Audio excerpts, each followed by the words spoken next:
오늘은 출애굽기 24장 말씀을 통해서 우리가 하나님의 말씀을 함께 나누도록 하겠습니다. 오늘 본문 말씀은 24장 위에 주제를 보시면 신의 산에서 언약을 세우다 라고 성경은 기록되어 있습니다. 오늘은 언약에 대한 이야기입니다. 출애굽기에도 언약이 나와 있지만 창세기에도 언약이 나와 있습니다. 창세기 15장을 살펴보면 하나님께서 아브라함과 언약하신 것을 우리는 살펴볼 수가 있습니다. 하나님께서 아브라함을 밖으로 불러내셨고 그에게 말씀하셨습니다. 하늘을 보라, 하늘의 무뼈를 셀 수 있나 보라. 내 자손이 이와 같이 많게 될 것이다. 하나님께서 말씀하셨습니다. 그리고 난 다음에 아브라함은 그의 하나님의 말씀을 믿었습니다. 창세기 15장 6절 말씀에 보면 아브라함이 여호와를 믿으니 여호와께서 이를 그의 의로 여기시고, 아브라함이 하나님의 말씀을 믿었을 때 하나님께서는 그에게 의롭다라고 말씀하셨습니다. 그리고 그 언약의 증표로서 그 사이에 쪼갠 짐승들을 두었습니다. 그리고 짐승을 쪼갠 그 사이에 하나님의 횃불이 그 사이를 지나가게 되었습니다. 옛날 주전 18세기 사람들은 언약을 체결할 때 서로 상방간에 손을 잡고 그 쪼개진 짐승 사이로 지나갔습니다. 왜냐하면 만약 한 사람이라도 이 언약을 어겼을 시 이 짐승과 같이 쪼개질 것이다 라는 그러한 의미였습니다. 그래서 쪼개진 짐승 사이에 지나가게 되었습니다. 이처럼 하나님께서는 아브라함과 언약을 맺으셨습니다. 그리고 하나님은 그 언약의 표징으로 무엇을 명령했냐? 할례를 명령했습니다. 네가 할례를 하고 네 후손들이 할례를 하면 이 언약은 계속해서 진행이 될 것이다 라고 하나님께서 그렇게 말씀하셨던 것이었습니다. 그리고 하나님께서는 그 약속을 지키셨고 400년 뒤에 이스라엘 백성들을 크게 번성하게 하셨고 또 그들 또한 이집트에서 이스라엘로 출애굽하게 되었던 것이었습니다. 오늘 본문 말씀도 마찬가지입니다. 하나님께서 그들에게 언약을 체결하십니다. 출애굽기 19장부터 시작해서 그들이 지금 어디에 머물러 있는지 알고 계십니까? 출애굽기 19장부터 시작해서 민수기 10장까지 이르기는 이런 말씀은 그 다른 곳이 아니라 바로 시내 산에서 선포된 하나님의 말씀입니다. 그래서 19장부터 시작해서 출애굽기 끝까지, 그리고 레위기, 그리고 민수기 10장에 이르기까지 그들은 계속해서 시내 산에 머물러 있었습니다. 시내 산에서 머물러 있으면서 하나님께서 그들에게 명령하신 명령들을 기록했었다라는 거예요. 근데 오늘 말씀은 바로 하나님께서 그 시내 산에서 언약을 맺는 것입니다.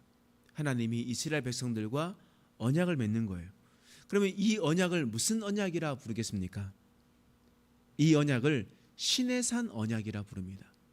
시내산 언약은요, 마치 아브라함과 하신 언약과 너무나 비슷합니다. 하나님은 아브라함에게 언약하셨죠. 너희 후손들이 큰 민족을 이룰 것이다. 그리고 너희 후손들은 가나안 땅을 내가 줄 것이다 라고 말씀하셨습니다. 아브라함은 그것을 믿었고 하나님 그 믿음의 증표로 아브라함에게 할례를 명하셨다라는 거예요. 이와 마찬가지예요. 시내산 언약도 이와 마찬가지입니다. 하나님께서 이스라엘 백성들과 시내산에서 언약을 맺었습니다. 하나님께서 말씀하십니다. 하나님이 너희의 하나님이 될 것이다. 내가 너희의 인생을 책임져 줄 것이다 라고 하나님께서 말씀하셨습니다. 이때 하나님께서 아브라함에게 할례를 명한 것과 같이 이스라엘 백성들에게 무엇을 명령하셨겠습니까? 바로 율법을 지키라고 하셨습니다. 율법을 명하셨습니다. 할례가 율법에 먼저 보였던 것처럼 이 하나님께서는 율법을 지킴으로 하나님의 백성이 됨을 보이라라고 하나님께서 말씀하셨습니다. 그렇기 때문에 이 언약은 어떤 언약이냐? 하나님은 내가 너희의 하나님이 될 것이다. 내가 너희를 지키고 내가 너에게 복을 줄 것이다. 하나님께서 명령하신 겁니다. 그러면 이스라엘 백성들이 해야 될 일은 무엇입니까? 하나님께서 주신 율법을 지키는 것입니다. 그 율법을 지키면서 살아가는 것이 그들의 언약 체결이란 말이에요. 그래서 3절 말씀에 이렇게 기록되어 있죠. 함께 읽겠습니다. 시작. 모세가 와서 여호와의 모든 말씀과 그의 모든 율례를 백성에게 전하매 그들이 한 소리로 응답하여 이르되 여호와께서 말씀하신 모든 것을 우리가 준행하리이다. 모세가 하나님의 율법을 받아서 백성들에게 전했습니다. 그러면 백성들이 뭐라고 얘기하냐면 여호와께서 말씀하신 모든 것을 우리가 준행하리이다 라고 얘기했습니다. 그러면서 언약이 되는 거예요. 7절 말씀 다시 한번 읽겠습니다. 시작. 언약서를 가져다가 백성에게 낭독하여 듣게 하니 그들이 이르되 여호와의 모든 말씀을 우리가 준행하리이다. 하나님의 언약했었던 그 말씀을 가지고 와서 이야기를 하니까 이스라엘 백성들이 모든 말씀을 우리가 준행하겠다라고 이야기하는 겁니다. 그러므로 이 언약은 쌍방간에 이루어진 언약이에요. 하나님은 하나님의 약속을 지켜야 됩니다. 그리고 이스라엘 백성들은 이스라엘 백성들의 약속을 지켜야 되는 거예요. 하나님은 하나님께서 너희를 지키겠다. 하나님은 너희의 하나님이 될 것이다. 라고 약속하셨던 것을 지켜야 되고 이스라엘 백성들을 하나님의 율법을, 율례를 지키며 나가야 되는 것입니다. 만약 그 어느 한 군데서 그 언약을 지키지 않으면 어떻게 되겠습니까? 그 언약은 파기가 되는 것입니다. 그 언약은 파기되는 거예요. 하나님께서 이스라엘 백성들을 지키지 않으면 그 언약은 파기가 되는 것입니다. 하나님, 우리는 하나님의 백성 되지 않겠습니다. 해도 되는 겁니다. 반면에 이스라엘 백성들이 하나님의 율법을 지키지 않으면 하나님께서 나는 너희의 하나님이 될 수가 없다. 나는 다른 나라를 세울 것이다. 라고 말씀해도 괜찮은 겁니다. 그런데요, 오늘 말씀에서 우리가 살펴보았듯이 그리고 앞으로 우리가 성경을 읽어보면서 알 수 있듯이 누가 이 언약을 파기했습니까? 하나님께서 그들의 하나님 되지 않았습니까? 하나님께서 그들의 인생을 책임져 주지 않았습니까? 그렇지 않죠. 하나님께서는 그 모든 것을 다 책임져 주셨습니다. 그러나 이 인생이 하나님의 율법 앞에서 그것을 어겼습니다. 어김으로 하나님께서는 분명히 그 율법을 파기할 수도 있는 상황이었습니다. 그러나 그럼에도 불구하고 성경에서 나타나 있는 말씀처럼 하나님은 인생이 실수하고 인생이 넘어져도 하나님은 끝까지 그 약속을 지켜주셨습니다. 하나님은 그 하나님의 약속을 지켜주셨다라는 거예요. 여러분, 이것이 바로 하나님의 사랑 아니겠습니까? 우리가 성경을 읽을 때 하나님 너무 많은 심판하시는 것 아닙니까? 하나님 이렇게 무섭도록 이렇게 하시는 것 아닙니까? 너무 과하게 이렇게 대하는 것 아닙니까? 라고 우리는 생각할 수 있습니다. 그러나 이 약속의 언약을 한번 살펴보면 하나님은 너무나 많이 참고 또 참았음을 우리는 볼 수가 있습니다.